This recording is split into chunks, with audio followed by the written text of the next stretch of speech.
Welcome to Ubercube, the podcast where we discuss all things cube, but with refreshments. This is your host, Anthony Adams, aka Uberbear, and today we are joined by our friend and guest, Chris, otherwise known as Sandwich. And Stu, welcome. and we are fresh off of the Ubercubeathon rush, as you might, right? My friends are so happy they can all take a deep breath. They can say, Anthony, relax. It's over! You made it. You did it, buddy. You did it. We did it. And it was really great. And that's kind of what we want to talk about today, is a little bit about what we learned during the event, specifically what cubes were hosted, some of the dynamics that occurred, etc., etc. Anything else you want to offer before we do the thing we always do, Stu? No, but I will say that I am as glad as I am that it was over. I'm just glad that it was such a wild success, and I'm looking forward to talking about it today. All right, Chris, since you are the guest, what are you having on this wonderful evening? I was given this coffee hidden pipe porter by Raleigh Brewing. Nice. Good. I'm not sure if I've ever had this before. Stu, you're having the same thing. We'll save the listeners the trouble. I'm having one of these. I'm still looking for a sponsorship, so whenever you guys are ready. It's them versus Guinness at this point. All right, and I am having a Southern Pines IPA, New England style. Let's crack them open. Let's get to the topic. So, let's do some business in the front, if you will, right? Got a couple of cube events. I mean, they are popping. I mean, another one popped up today. I mean, it's so awesome to see that. When we all joked about it, us and LPR and all of it, saying that 2024 is the year of the cube on top of, or all going to CubeCon, it's amazing to see all these little small 64-player, 32-player groups just firing off all over the place. It's been fantastic. The next one that still has tickets available is the Boston Cube Party, which we will leave in our show notes, but you can find them at bostoncubeparty.com. That is going to be just hosted by a plethora of amazing cubes and a lot of cube personalities. So if you still are out there looking for one of these, we're going to call them the indie cube groups to hang out with, the Boston Cube Party is one I would recommend. But another piece of business we want to talk about today is CubeCon's voting starts on May 13th. And Ubercube has approximately, as of today's date, 10 cubes in the running, which includes a couple of yours. My peasant, my bug salti cube, and also my pauper. Congratulations. They're all amazing. Those are well-crafted cubes. And then I've got the Monopoly Uberbear's Horror Cube. I've got the FEM, and I have Uberbear's Artifact Cube. And I did put in our Dumpster Fire Cube because it was 10 curators, one cube. It's pretty funny. It's something. It's a cube. There are certainly magic cards. You can certainly cast them. Dust Elemental's not in there anymore, is it? I have no idea. I haven't looked at that list in months. I don't know.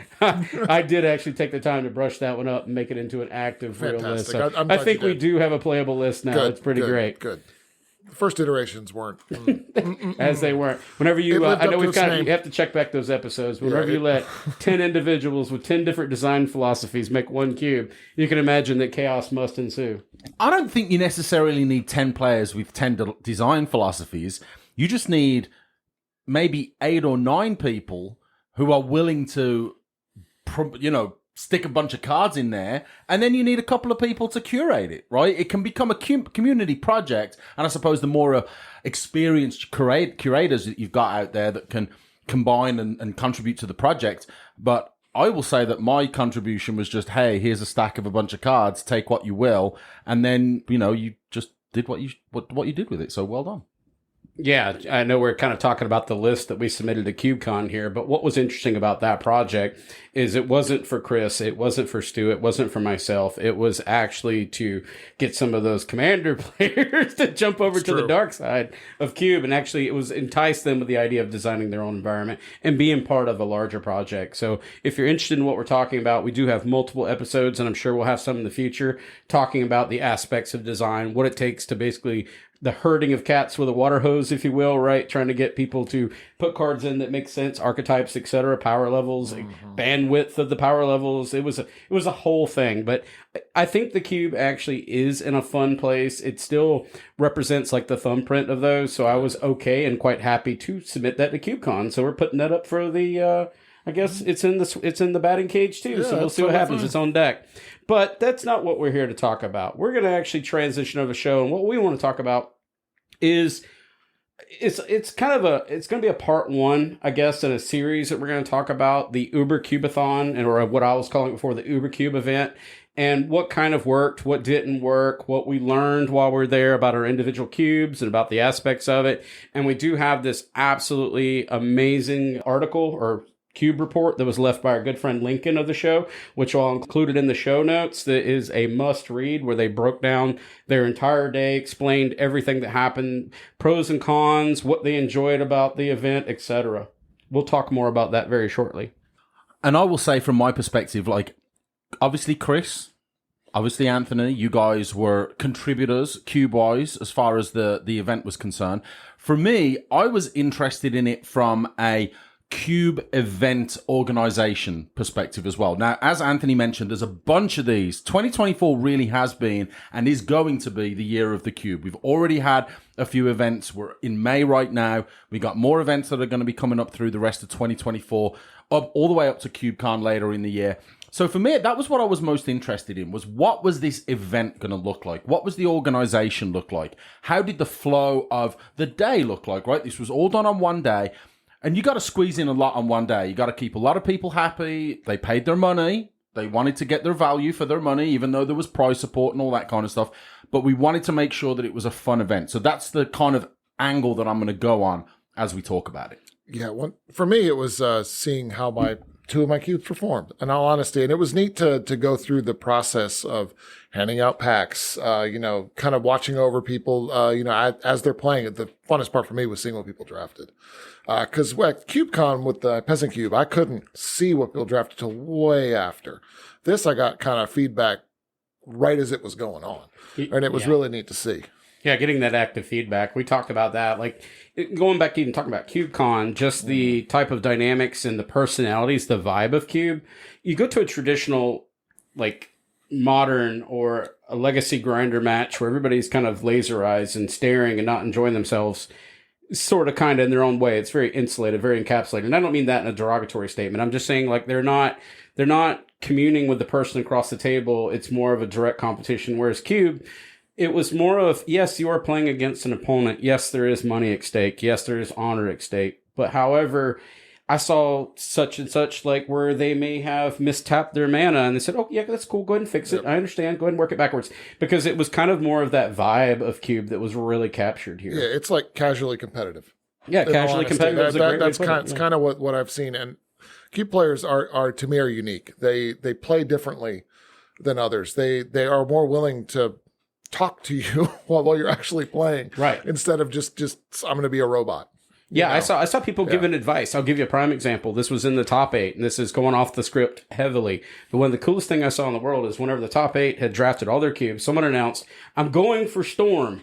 They just wanted to say it because it was so cool that they got the pieces. They were more happy of that, and to share with that table of these. I mean, these are really good Magic players, but it wasn't like they gave an edge or gave away information. They just wanted to have fun with it. Like, everybody's having beer, they're having a great time. And as the night progressed, because it went about 13 hours, people are getting tired. But it was neat to see, like, the sportsmanship, the attitudes, and we're going to kind of talk about that. Like, it stayed consistently. The happy meters were always happy, right? Even I saw people that lost, and they walked away with their heads held high, as they should. You know, I played a lot of baseball when I was a kid, and when you got beat by the other little baseball team, let's say Pee Wee or whatever, you had to do that forced high five. You're walking down the field, and everybody had to tap hands celebration. Every once in a while, that kid came through and slapped the heck out of your hand. But that was okay. They were trying their best. I didn't see any of the hand slapping, is what I'm saying. It was all positive attitudes, good sportsmanship. And that's all I really wanted from this. So, again, event, right? My first time being at an event like this, certainly something that we had been able to have the pleasure of organizing ourselves. And there's a lot that goes into any kind of Magic event, right? It's not like you're just showing up and, hey, I've got my barbecue and here's a couple of board games, knock yourself out. There's a lot of the technical side of things that were to be considered. The store, first of all, Gathering Place here in Chapel Hill, North Carolina. First of all, the setup that they had, incredible setup, nice tables, big play mats, nice bar, all of that contributed. I think, we talked about the vibe and just how the event felt right from the get-go. From 9 a.m. all the way through to 10 something when that final match finished. There was a good vibe all the way through, and I definitely think that the venue contributed significantly to that. Secondly, the judge, or the judges. And I've done this on Twitter, but I definitely want to give a huge shout out to Jack. He was the head judge for the evening. Fantastic. He was absolutely so on top of everything. Like everything. Like anyone had a question, anyone needed help with anything. The organization of the scoring, when the matches were finished, how the cubes were firing, everything was just so unbelievably smooth. Maybe indicative of the fact that it was a smaller event. There was only 46 players that we had in total. Yes. So nothing like a CubeCon 1 or even CubeCon 2, right? Where you've got a ton of players, lots and lots of cubes, where you need multiple judges. And he handled this himself. And he said that he's handled these pre-release events, 100 and something people. So maybe to him this was fairly straightforward, but I still have to shout out what a magnificent job that he did. All of these things contribute so much. As soon as things, you mentioned it, the happy meter was very, very high, and I couldn't agree more. Everybody looked happy. But I can imagine that if things started to get messy, right? Cubes aren't firing as they should, or people have got questions that they can't answer, or the cubes themselves, packs are misnumbered, or whatever the case may be. You can see that an event like that could start to go downhill pretty quickly if that happy meter isn't absolutely sky high. But all of those factors contributed to, again, that happy meter was sky high, vibe stayed good the whole event, and just, and this is just root stuff, right? This is what we had to organise, or what Anthony had to organise, let's be honest, before it even started, right? Before a player sat down, before a cube came out, all of that had to be in place. And it works magically. Let's add to the magic, though. Just like every good Disney film, there's wonderful little fairies in the background solving it for your hero or your heroine in the film. So in this case, it was my friends, it was my rocks, because here's kind of the behind the scenes. So we're trying to make this seem seamless because things were happening. There were some shakeups in the background.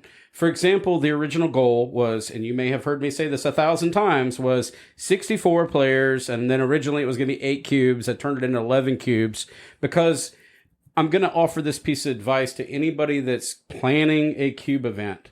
I'm a planner. My friends know me as a planner. I plan for the worst. I plan for the worst, but I expect the best. And that's a very military way of thinking.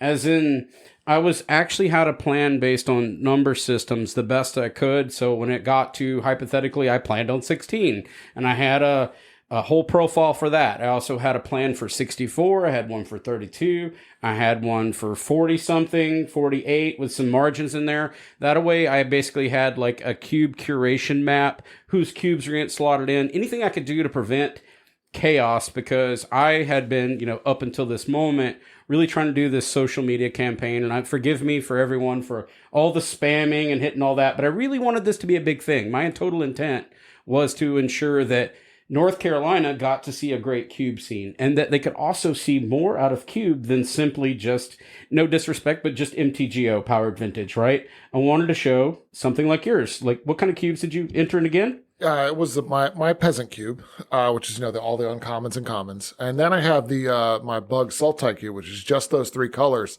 and it's doing everything those colors love to do, and I got a lot of comments on it that said this is a very unique cube, and they liked how it was designed. I got good feedback on it, which was awesome. I got it real time, which was really nice. I got after I spoke to the people who lost, I spoke to people who won. I tried to figure out what worked and what didn't.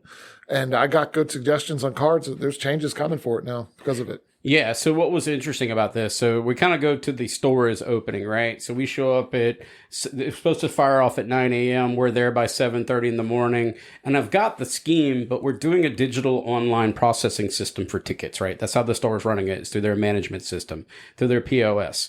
But what we find out is that some of those were kind of like reservations, not necessarily purchased tickets. And we also know that there's going to be walk-ins, and oh boy, was there walk-ins. So because we didn't close the doors because we had not hit our limit, I've seen a lot of these cube events hit their limit, and I am, my hat's off to you for not hitting your limit. But to fall underneath your actual capacity is where you have to be dynamic and move. So we had to make some very dynamic changes at the last second. So the original plan is, should we get to 64? Not knowing this, right? By the time it all boiled down, we're at 8:30 in the morning, we still got digitally 19 tickets left, but I've got this huge line of people that are lining up to sign up for the event. And we're doing randomization with the cubes, and there was a lot of things that happened that they loved it.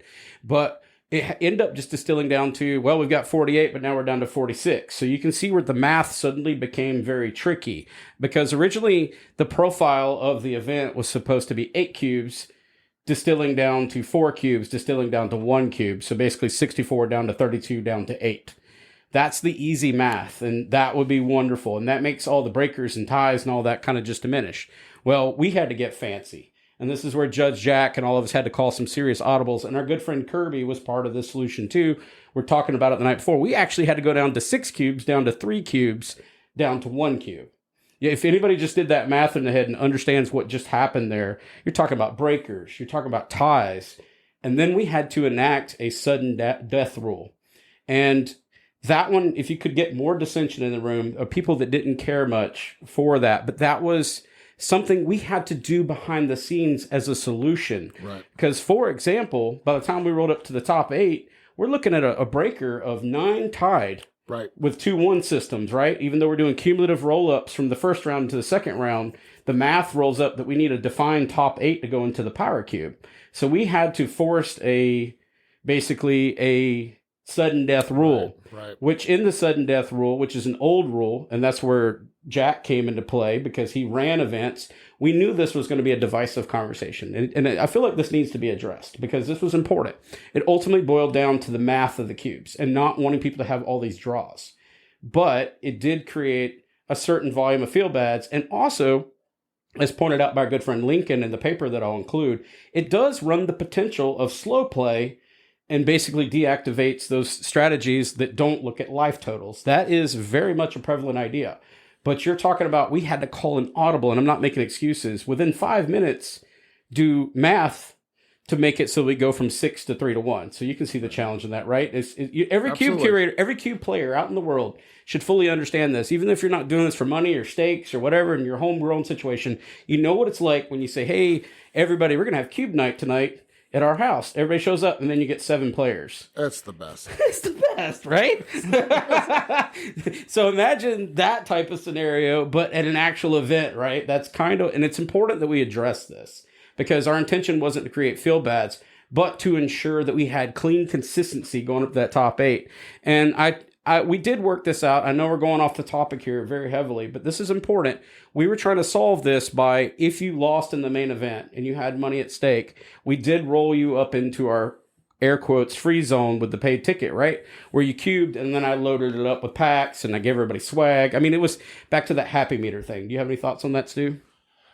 So let's go back, right? So yes, happy meter. Want to keep that happy meter going.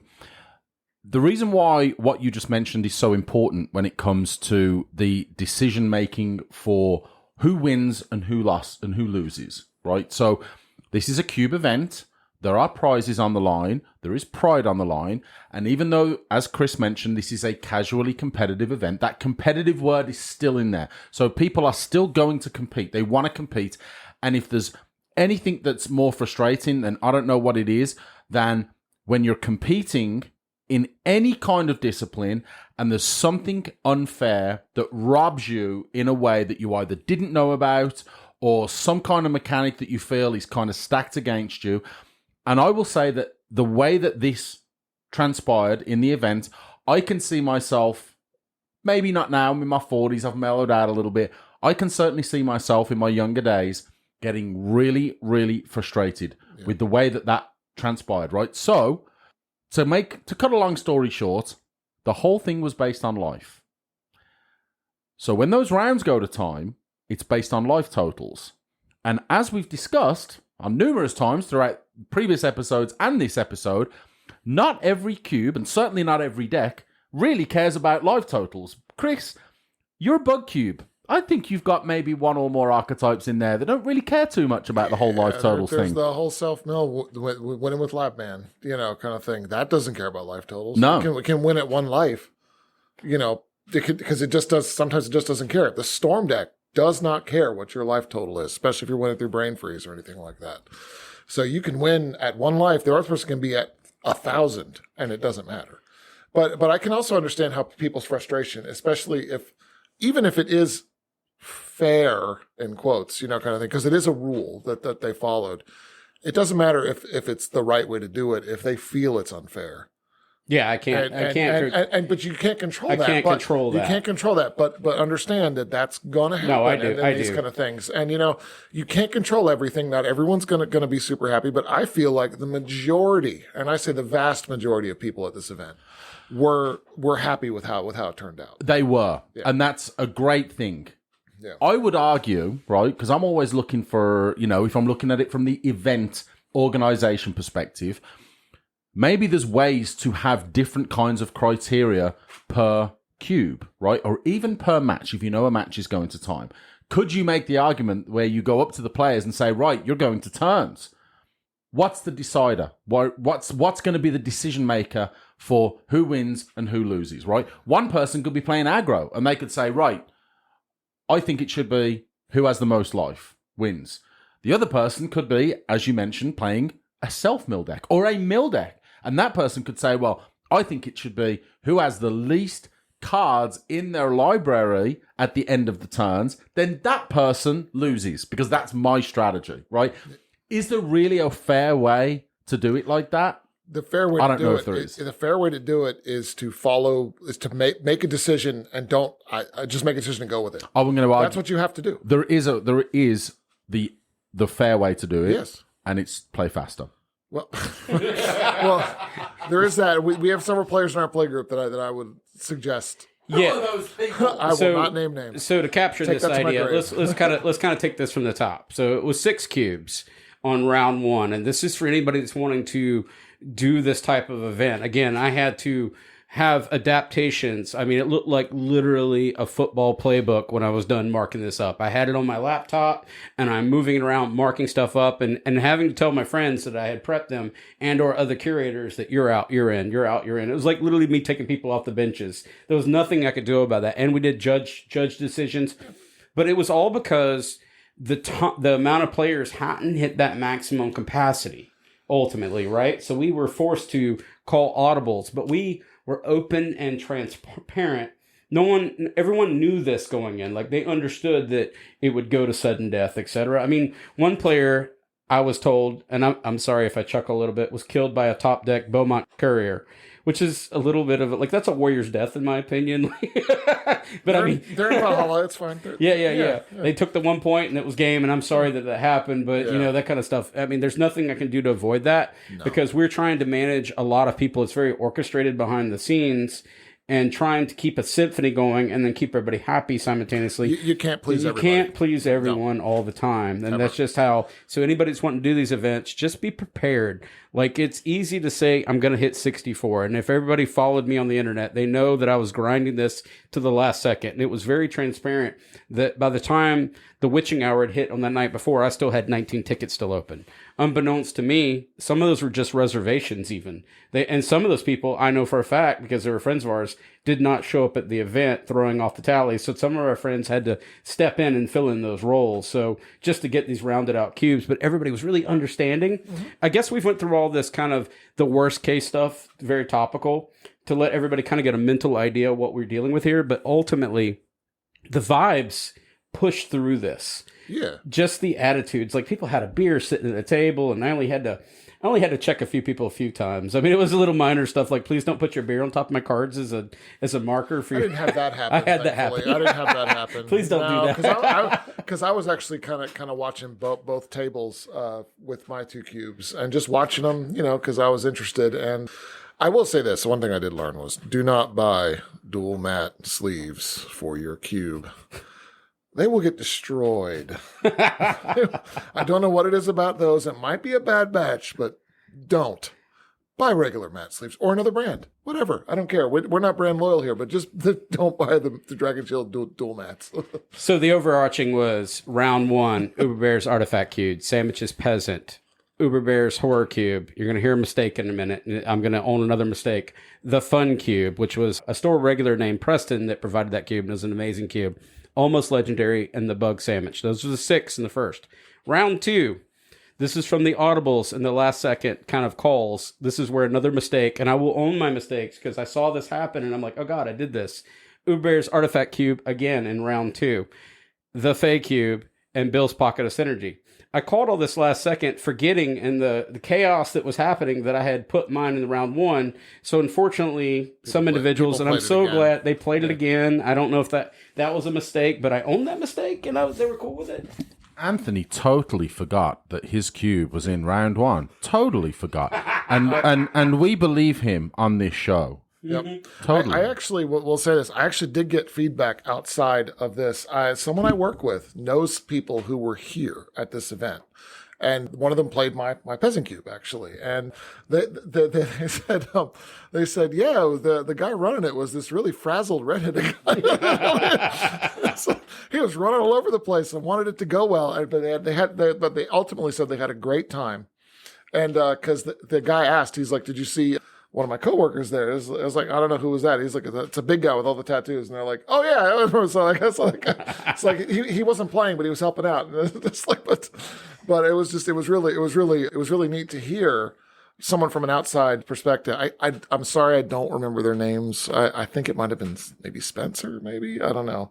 But I do apologize if I get that wrong. If you are listening, so sorry. So we kind of went through the 3 rounds, and I'm going to own the mistake of I doubled down some cubes because we use Companion as the software for management because, again, this game store, the Gathering Place, had run previous championships before, and they lean in on Companion as their tool. Of course. Well, yeah. Companion didn't say that you already played this cube before and admitted you again, so some people did get put back into that again. I didn't receive any direct negative feedback, and actually I wanted to do a litmus test of the table where I saw that happening in round 2. I walked up to them. There was only like 2 players, to the best of my knowledge, that experienced, and I asked if everybody was cool with it, and they all kind of threw a thumbs up because home field advantage can occur, right? They've already got a pseudo meta defined, and that was a concern that went through my mind, but I didn't want to cause more chaos by making people do table swaps. So I kind of want to point that out for anybody planning an event too. I think that's important because you got to be cognizant of your players is what we're trying to do here, right? It's going around, hey, is everybody having a good time? It's meant to always know where the meter's at, right? Like, what can you do to improve their experience to make sure they're happy, right? You want people to come together and commune for a reason. You want them to enjoy themselves, and you want to make sure everybody's having fair play and having a great time while maintaining that competitive aspect. And I think that kind of sums up the vibe that everyone felt like, right? Again, we've talked about it a few times, even just during this episode. It was fun. It was competitive. Everybody felt like they were just part of the event, right? It wasn't I'm here to win. I'm here and the only thing I care about is winning. Interest in the format, I don't think we ever had to question that, right? People wouldn't have shown up. They wouldn't have paid the money and got up at whatever ungodly time in the morning they did on a Saturday to come out to the store and play. That's never in question. But what were they like when they got there? What did they want out of it? What, to all of the people that showed up, what made it a successful event to them, right? It was a combination of all those things. It was a combination of the fun. It was a combination of the fact that it was well organized. It was a combination of the fact that all of the cubes are pretty darn strong cubes, right? I don't think there's any question about that. So let's move on and talk about the winner. No huge surprises, all right? So for the J-Bros out there and, all the white weenie, white aggro, Boros aggro, whatever you want to call it, big win. It was our friend Tyler and I'll call them the signpost cards. Big favorite of mine, Parallax Wave.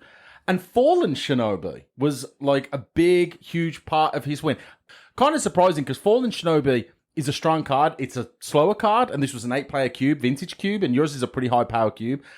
Fallen Shinobi can be a little on the slow side, so maybe this is indicative of your cube being a little slower than maybe the online. I don't know, but clearing the way with Parallax Wave kind of makes Fallen Shinobi kind of awesome. It does, but even Parallax Wave itself can be a little slow, right? It can be, but it depends on it depends on the deck he has. Well, what do you have to power it out? Soul Ring. He had Soul Ring, and he had Black Lotus. So, yeah. And he had also Fractured Identity, and he had Treachery facing off against our good friend Lincoln or Kapernov, I think I probably said that wrong, who actually, Lincoln wrote the post report, which will be included in the show notes, which I think really summarizes all the things that us three goofy individuals are trying to put together. It was goofy. A glowing report, covered all the stuff with the sudden death, everything they loved about it, the intimacy of the environment, etc.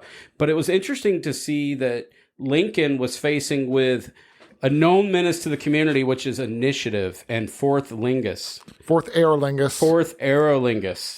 It's what he says in the movie when they're about to charge on the orcs. It's what the I didn't know that, actually. I was wondering where that came from. It's what he shouts if you watch the movie in Return of the King. The king of Rohan. He shouts it as they're about to charge down to the orc army. Oh, I just thought it like when you went to Waffle House after drinking all night. He shouts it.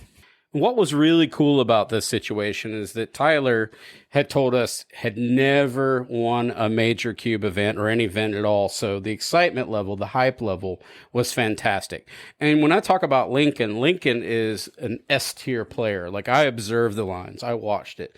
Lincoln was, again, the report that I'm going to include in this really shows the level of detail that this individual has when playing Magic. Just the idea of reading the lines, understanding the cubes themselves with no study whatsoever, just familiarity of the environment as they're drafting it, the dynamicism. And then you've got Tyler facing against him, also a very good player facing off with both powerful decks. And they had both trudged through these 3 rounds basically to get to the situation. Man, it was fantastic. And on top of all this, while this was happening, you're talking about like the Ubercube grand crescendo, right? We started firing off karaoke, which was like Danny Boy in the background. Yeah, there was Danny Boy, and then there was Ghost. Yeah, Ghost. That the like 70s rock Ghost. Yeah. Yeah. All this is happening while they're in the middle of the grind, right? And this is happening. I will also say this, and with Tyler, I talked with him earlier. He actually played my Bug Cube earlier in the day, and it was actually kind of cool because he told me he won several games with a little-known card from Innistrad that I put in there called, just because I love it, Kessage Cage Breakers. This is a card that, up to this point, I've been kind of iffy on whether it's even staying in the cube because no one's really run it. But he solidified it for a while now because he won with that. So all you need is he got like 3, 4, 5 wolves when he would attack with it and just flat out win games off of it. So I was just very impressed with that. And it actually was kind of cool to hear that this little known card, this 25-cent card from Innistrad, just worked. That really plays into the idea that we talked about with the diversity of insight. When you go into these large events and you put yourself out there, like for the individuals that I hope that they put their cubes out to CubeCon and or some of these smaller events that are firing off all over the nation, that you get data, you get to see how other players look through another lens and view your cubes outside of the traditional metas, right? And some of the metas actually were happening live at the table whenever Chris, and I want to talk about a few cards here, when he sat down with this peasant cube, I had one that I'd already eyed that I saw come in the attention of players, and I had one that I expected to be at the eye or the attention of players, and it was not. Do you want to talk about these 2 cards? And I think, again, it's worth mentioning, and I'm going to draw the parallels to our event that we have to CubeCon in the past, right? And that is the fact that it's very, very different. And if you're out there and you are a cube curator with a play group of 8 people consistently, or if you've got 16 people, know how jealous I am, that where you've got these consistent 8-player drafts that are firing on your cube, and you've got that constant influx of good information, right? Where you've got most, if not all of your cube is being drafted, all of the archetypes are potentially available. So the information is there for what can work, what might work, what maybe doesn't work. This event, you've got that again. You've got these 8-player drafts firing with the cube. It's going to be fairly simple for you to walk around and just ask people at a smaller event like this, like, hey, you just drafted my cube. What did you like? What did you not like? Was there something that you felt was really overpowered or underpowered that you felt like when you drafted, hey, that might work with the archetype I've got, and maybe it didn't work out? So again, I think the importance of having this information from an event like this, especially as intimate, I kind of think that's a great word to use to describe it, is just so incredibly valuable. So, Chris, you want to take us through these 2 cards? I had one that I sensed might be problematic only because it's from the Fallout universe and actually a character that annoyed me in New Vegas. And then there was another one that you're going to have that's also from 40K that was previously noted that I thought it's because these universes beyond introducing them into your environments. I was kind of waiting to see what happened. And this first one, would you mind covering it for us and give us the feedback? Yeah, tell us about Candyman. Yeah, so no problem. He looks just like Candyman to me. I don't know what that means. I don't see it, but okay, sure. So we have Craig Boone, the Novak guard, or otherwise known as Boone. I actually did not know his first name was Craig. I'm going to be very honest with you until this set came out. I played a lot of New Vegas, but I never knew his first name was Craig. Yeah, I never paid Craig attention. Sent you over to meet the feral ghouls. He's like, hey, they're going to be pretty great. I don't feel like doing this because I'm pretty busy sniping. Yeah, he's inside that dinosaur, and he's shooting stuff. I liked him as a companion because he was a sniper, and I was always the melee character, so it worked out nicely.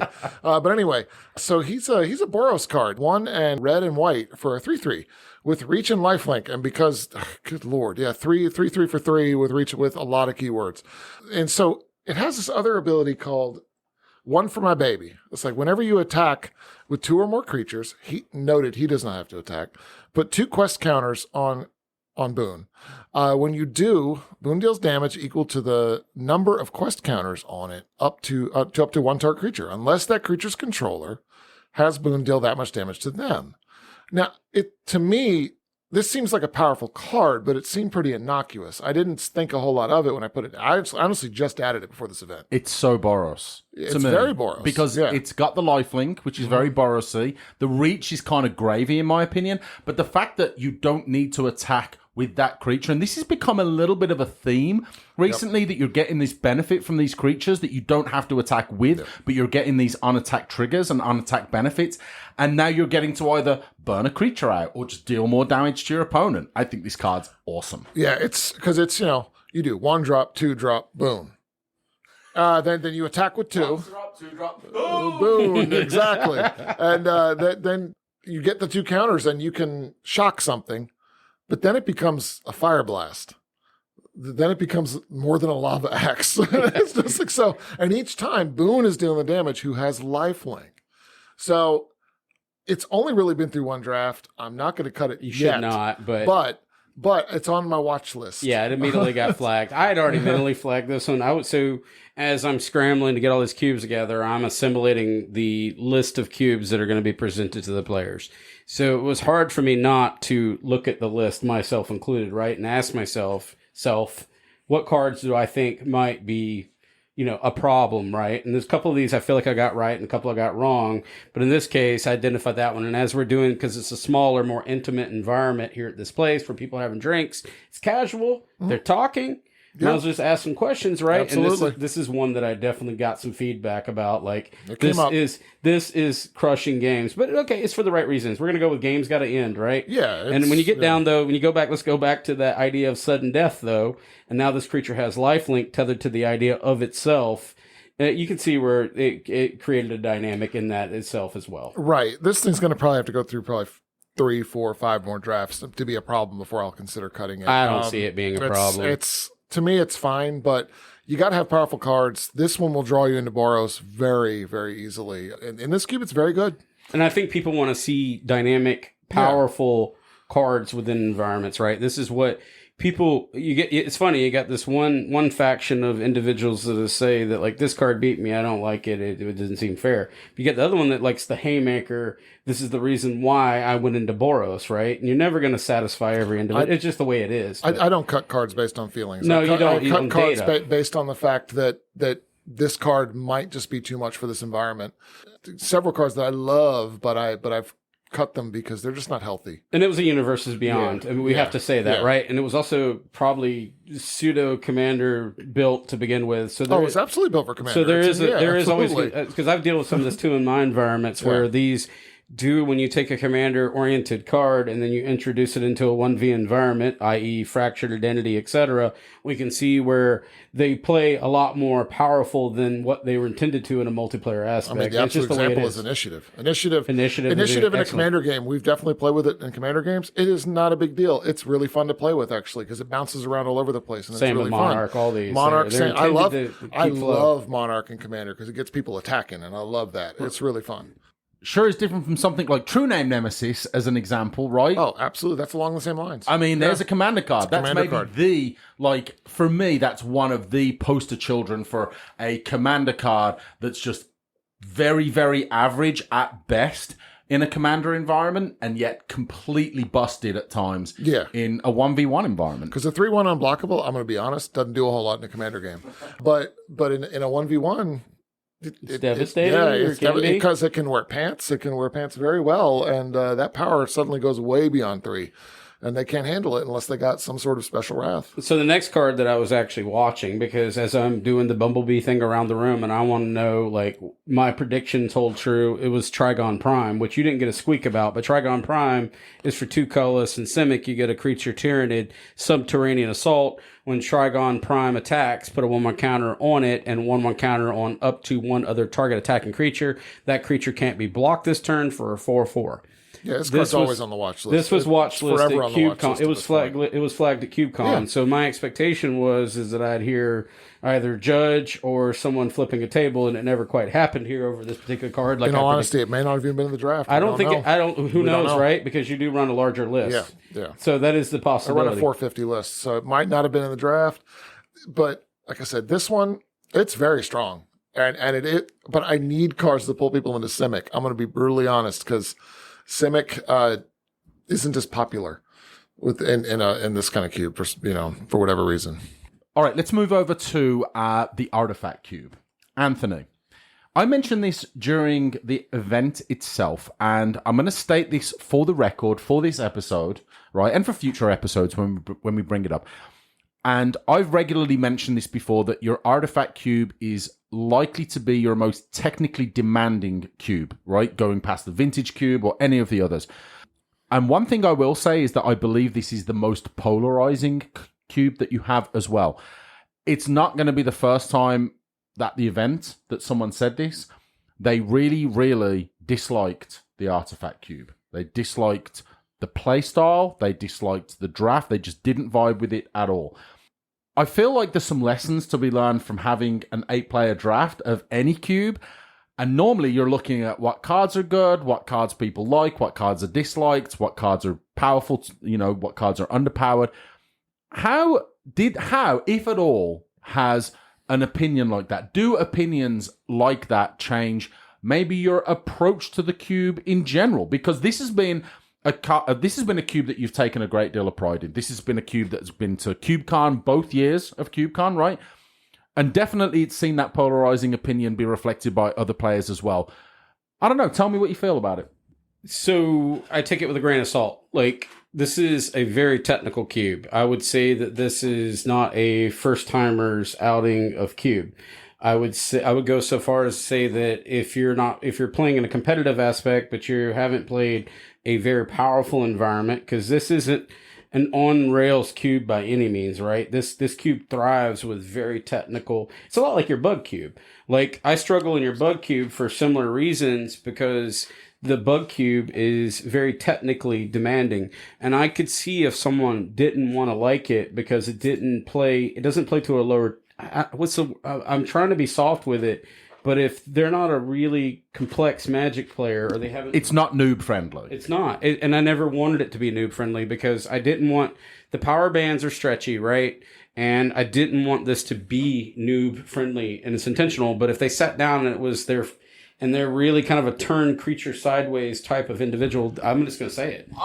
But I don't think that's the case. Like, I honestly don't think there was a single player that showed up to the event that was like, hey, I've never played Magic before.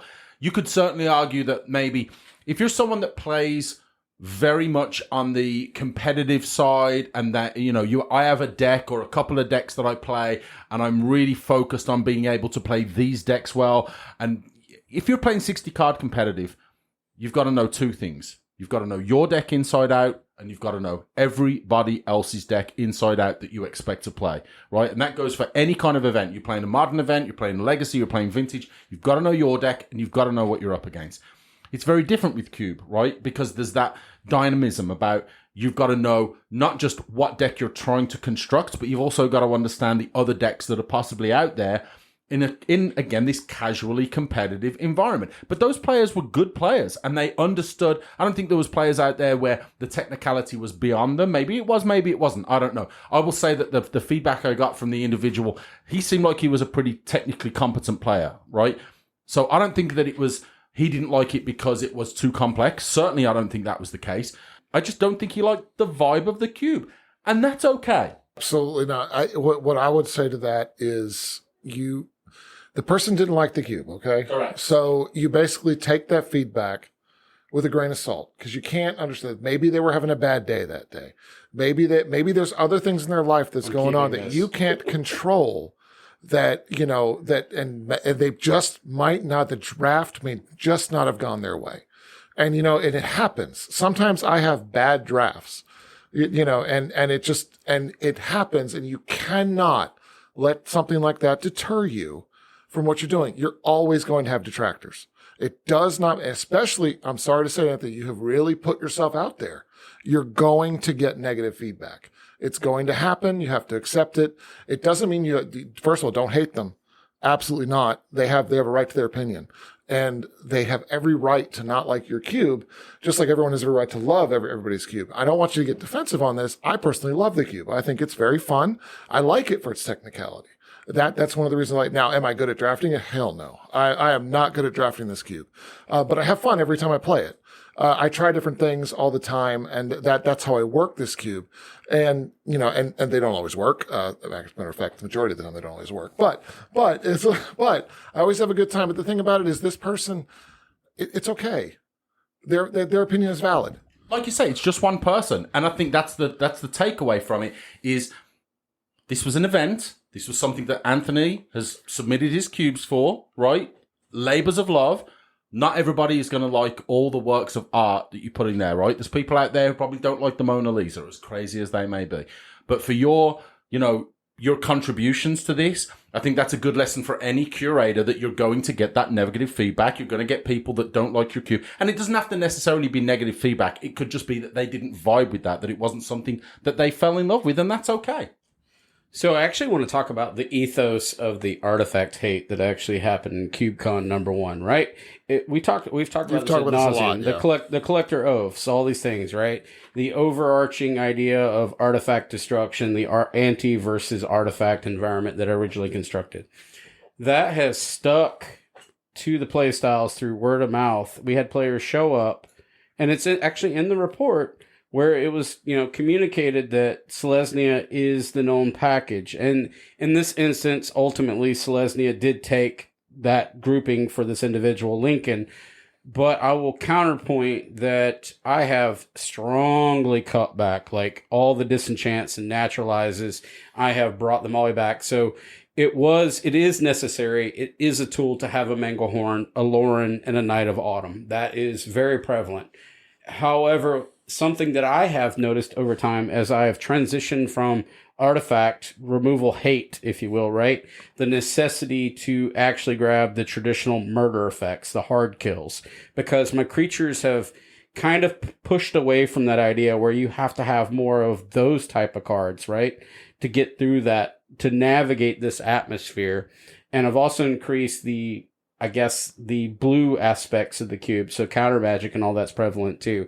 It just so happens during this event, but when I'm looking through Lincoln's list, which is a beautifully well-crafted list, I leaned into the artifact hate, but ultimately it was Manglehorn, Lauren, Knight of Autumn, these three, and his first opponent he faced against actually played into the other strategy of, I'm not going to run artifacts, right?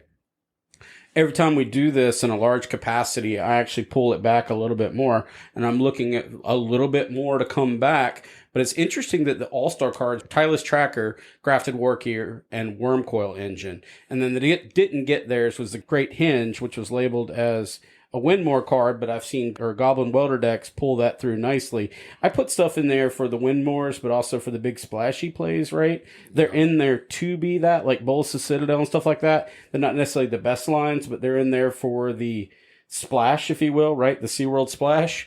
And then the never saw thems in this particular instance of Lincoln's deck, because he did share it with us, was the Utopia Sprawls and the swords. So he did lean in with the swords, the hard removal aspects of the cube. What do you mean by swords? Like Swords of Plowshares. Oh, okay. Yeah, I mean, but the thing is, creatures just gotten better in general in Magic in the past few years. So you have to put in things, and they're not all artifacts. They're all artifact synergistic, but they're not artifacts. So, Great Henge. Interesting that you mentioned Goblin Welder. So let's talk about, was the reason why you put Great Henge in there was that you meant it to be a Cheaterton card, or you were looking at it as being, I expect this to be played with the mono green or the green X aggro decks? It gets played often. It's because we play amongst our play group, and I've seen it come up like in local events where we do like our get together at Compass Rose or whatever. I've seen it just pop off. It's in there for the fun splashiness. It's not in there for any. That's a fun reason. I'm not designing this cube to be competitive, although it seems to get put in by my own. What's the word I'm looking for? I seem to get put in competitive environments often because I choose to put it in those arenas. However, I designed this for our friend circle, for our meta, and I want cards in here that are fun and splashy and big and very live the dreamish, right? So that's just, I put that in the same vein as Bolas' Citadel, where they're just fun cards. They're memory-making cards, and I think that's okay to have those in there. I'm not leaning into I don't want this to be a mimic of my Powered Vintage Cube, where I'm leaning into this hyper efficiency. I want this to be very technical, very counter-oriented, very, when I say that, modular or equipment. I don't want linear lines of play. I want people to build their own unique decks, and because of the prevalence of colorless in this cube, it allows a lot bigger paintbrush, if you will. Would you agree with that? Like, it leans towards, I'm going to put it in the same vein as your Bug Cube on technicality. I was actually about to say that, because I designed mine the same way, because I could have done a Sultai cube that was just the black, green, and blue part of my vintage cube. There's a lot of Sultai cubes on Cube Cobra, but a lot of them do that. So I said, you know what? We're not doing that. When I'm making this, first, I made it as a 180, and then I expanded to 360. But I said, we're going to make this different. We're going to we're going to use cards that don't have a home. And I think this cube also does the same thing. It takes cards that generally do not have a home in other cubes or other environments, really, and it makes them to be rock stars, and I love that about Cube. That's one of my favorite things about Cube, is that you can build a Cube environment. The Fake Cube is also a big example of this, where it's using all these cards that just generally don't get played, but in there, they're amazing. Yeah. Like Sleep is an incredible card in the Fake Cube. Holy crap. Play that anywhere else. Where are you going to play that? Yeah, agreed. And actually, it's one that we've got in the show notes that's highlighted for this one is a big favorite of mine is Wormcoil Engine. I have played this cube on a number of occasions, and Wormcoil, I remember many years ago, I was very fearful of Wormcoil Engine because I looked at it and thought, hang on, I'm getting faced with this 6/6 with Death Touch and Lifelink, and if it dies, they get 2 more creatures out of it. I thought, how does anyone ever beat this card? And then slowly but surely, power creep happens and all that kind of stuff. I don't know if I've ever played this cube and landed a Wormcoil Engine and not just either rode it to victory, or it hasn't just been the biggest headache for my opponent. And this is definitely not like a forgotten card or a card that isn't going to see play outside of other cubes. But this is a card that was one of those like, oh man, Wormcoil. I remember when I was so scared of this card, and now I'm getting to play with it, and it's a powerhouse, and I love it in this artifact. I love the fact it's just a 6/6 for 6. It's a 6/6. And it's with Death Touch. But it does things, and it still does things, and I still like it. I will always have a soft spot for it. But my favorite card he used, of course, is going to be Grafted War Gear. I still love that card. Yeah, that card is incredible. I'm glad he proved that card is still relevant. Card is awesome. I still run that in my Power Cube. Absolutely. I don't care. I'm never cutting it. I love it. Okay. So I want to go back just very briefly let's talk about the finals real quick. And in fact, not just specifically the finals, but I wanted to talk about the 2 people that played in the finals. So Tyler won the event. Congratulations to him. So Lincoln, his other finalist, I spent some time with Lincoln, chatted about Cube, chatted about Magic, all kinds of stuff, got to know his personality. And I spent some time watching him play other drafts, or playing.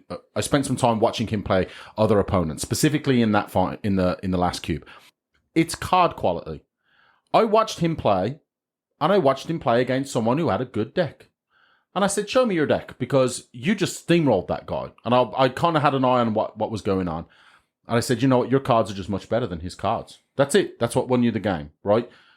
When you've got two players of equal ability, you expect the better cards to win. And Black Lotus wins games. And Sol Ring. Well, we didn't know that, so spoiler alert. Really? So Black Lotus. So a Black Lotus can win you a game. I'm telling you this because I don't know if this is something. I think this is a big revelation for our channel. It is. To all of you out there, if you don't have Black Lotus or Sol Ring in your Power Vintage cube, I found out during this event that those are relatively strong cards, and you should probably consider putting them in. They're pretty decent. So we've had kind of fun. We've kind of talked about the 40,000 foot as we do here. It's become very generic here at UberCube. We talk about that often. But the point is that running events, I'm just going to tell you, it's hard, right? It takes a lot of organizational structure. It takes a lot of on your feet type of alertedness. You need to pay attention to the heartbeat of your players. You need to ensure that the fun meters, and you know, we've talked about the pros and cons of that, right? Like, positive feedback, negative feedback, this card didn't work, or I lost because of this. You have to take a grain full of salt. You have to just kind of tell yourself that you're going to do your best, right? And I can tell you that as the person that was, you know, this little comet, this ball of fire, and my friends just spamming them nonstop, right? And all the listeners, I apologize for that, but this was part of the necessity in order to get that, because the North Carolina cube scene is up and coming, right? Like we've kind of talked about this geographically. Raleigh, North Carolina is in a very strange place as far as city development. We don't have this urbanization that some people have, right? And so me as the person trying to put this together, you can understand why I'm very activated. I'm on, right? I'm trying to get people to come, and I'm reaching out to Charlotte and Fayetteville, and I'm even going into Virginia. I went 400-mile radius, and I'm putting this out there as a suggestion for anybody listening. I reached out to every LGS using the MTG search for my local game stores, and then I went on their Facebooks, and I sent them a direct message. And what was really cool about this shows a lot of the community, the cubemunity, is I reached out. I went really far out. I'm talking Asheville. I'm talking Roanoke, Virginia. I'm not talking about destinations that you can just hop over to. Right. And I reached out to these LGSs and I said, hey, I'm trying to do this event. Our intent is to get a cube community growing in the Raleigh, North Carolina kind of region or whatever. And what can we do to help? And it was so cool because I reached out to probably 40 to 50. And I assure you, at least 20 of them wrote back and said, absolutely, I'll be glad to post your flyers. I've already seen this, or I'm reaching out to your players, or we love the Gathering place because they had familiarity because they've worked with them at the Gathering, which is the Extra Life Convention, et cetera, et cetera. It was so cool to see that small business group all collaborating together and okay with supporting this kind of idea, this endeavor, even though, and I had one, it was the most honest response I got. Well, I would love to do that, but that actually draws away from my my business and my region. And I respected that. I respect that. Makes total sense to me. I'm like, got it. I understand. I respect you. I actually want to work with you in the future just because you were so honest and upfront about that. And they respected that as well. It's just cool because there's a lot of cubers out there, right? And when you get into these kind of, we're not going to say we're rural, but we're a smaller big city. We are literally the place in Andy Griffith where Barney went to go work when he left Mayberry, to be clear. They went to the big city of Raleigh. With a single bullet. Big city of Raleigh, right? And it's so cool to see that cube community actually spreading into those zones. I would actually even maybe argue that Raleigh is the other way round, that we're a bigger, small city, right? That by population, Raleigh is really not very big. Charlotte, also in North Carolina, pretty big city. Mm-hmm. But we talked about this when we pre-gamed a little bit. When you compare this area to, and I would say that Slick Jagger put it perfectly, you've got these cheat codes for some of the other events that are dotted around the country when you've got Philly and you've got Baltimore right there and New York and Boston and, cities in California. You've got these big metropolitan areas, right? Chicago, even Madison, Wisconsin. You've got got Chicago just a couple of hours down the street. Huge area, a lot of people. So we are kind of in our own little isolated spot right here in North Carolina. It's again fairly spread out. The population isn't huge, but hopefully we can push this on. And this event was incredibly successful. Everybody said that they would love to come back to the next one, and I'm really hoping that we get to do another one. Hopefully the Twitter servers can keep up with Anthony blasting it out every 13 seconds as far as like trying to get people to sign up. But again, and I want to give a big shout out to Anthony as well. And the store was incredible. They gave us a little round of applause and a standing ovation for Anthony and all his work. But it was a huge effort on Anthony's part. A lot of tweeting, a lot of reaching out, working with the store, reaching out to other stores around the area, asking them if they would promote. And I want to say a big shout out to those guys as well, because Anthony, you said you reach out to those stores and said, hey, we've got a Cube event firing at the Gathering Place. And they were more than happy to promote it. They were more than happy to give a shout out and see what kind of interest they could drum up. So again, hopefully this means that the next time we do this, and again, I do hope there's a next time, that we can get that magical number of 64 players. And I hope next time I don't want to necessarily turn people away, but, get your tickets quickly for the next one. Absolutely. Yeah, I actually want to maintain, to close that off, we've got a whole year to think about this, right? And I've already started thinking about it. Now, for those that enjoyed it, and I'm so glad that you did, my intent is to keep this intimate and to keep this small and to keep that cap of 64 just for that homegrown feel, right? That's where we want it to be and I want to bring more of the Cube community together. That's all we really want out of the podcast. That's all we wanted here. Ultimately. Yeah, and I will say this. I remember years and years ago when I first started doing the Cube, we'd only play Commander, mainly Commander, unfortunately, But I would bring up Cube to like people at a pre-release. They're like, "What's that?" Like, I have no idea what that is. And now that doesn't happen anymore. Yep. There's a noticeable difference where the word has gotten out finally. But I remember 10 years ago, you'd ask a person that was like, a cube, is that just I have a bunch of cards. Can I just make you? I'm like, yeah, you can. You can make a dumpster fire project. This was a wonderful experience, though. And I'm so thankful. And I'm going to give a shout out to all of our friends and everybody that traveled to support us. And that goes awesome. That goes to Cube Heads, who filmed the entire thing and we're working on that. May went around and interviewed people, and my family got to hang out with May. That was fantastic. It's awesome. And Stephen Cornefall that came out and hung us, and our good friend Brian, aka Darkwing Duck, that flew all the way from Cincinnati. And then we had the individual Lincoln that came from, I guess, the DC area proper. Wow. Yeah, just people came, away, people came down to hang out with us. That's and awesome. They got to enjoy that vibe. And this is what Cube is supposed to, in my mind, represent, right? Absolutely. The Cubemunity, the happiness, the joy, it's part of magic, libations, the gathering, the laughing, the gathering. That's what gathering. That's what we're going to end this. I want to high five both of you. We pulled off the gathering, and the that's gathering what we part saw. Is the best. Anybody part. that says something is the gathering, right? So everybody and listeners, thank you for putting up with me. And other than that, we're going to go over to the socials. All right, so I want to give a huge shout out to our patrons, to Keaton Schultz, to Lord Justice, Chris Singer, Nick LaPointe, Stephen Conefall, Preston, and Sam McKenna. Big shout out to you guys. Thank you for all of the ongoing support. Let's keep the Cube conversation going. Come hang out with us on the Discord, or you can check out the MTG drafting page on Facebook, facebook.com/groups/MTGCube with our resident administrator. You know what that does to you when you're a social media administrator, Anthony Adams over here. As always, big head. If you love the show, we would truly appreciate. Give us a 5-star review on your chosen podcast platform. You can also support the show by using our altersleeves.com/UberCube affiliate link. Go get 5% off your purchase. Or also our inkedgaming.com affiliate link. Same deal, /UberCube. Go check them out. All kinds of cool stuff for your cube or your Magic experience, playmats, dice bags, mouse pads, etc., etc. If you would like to engage with us about this episode or any other episode or about Cube in general, you can reach us at Twitter. We are at UberCubeMTGPod.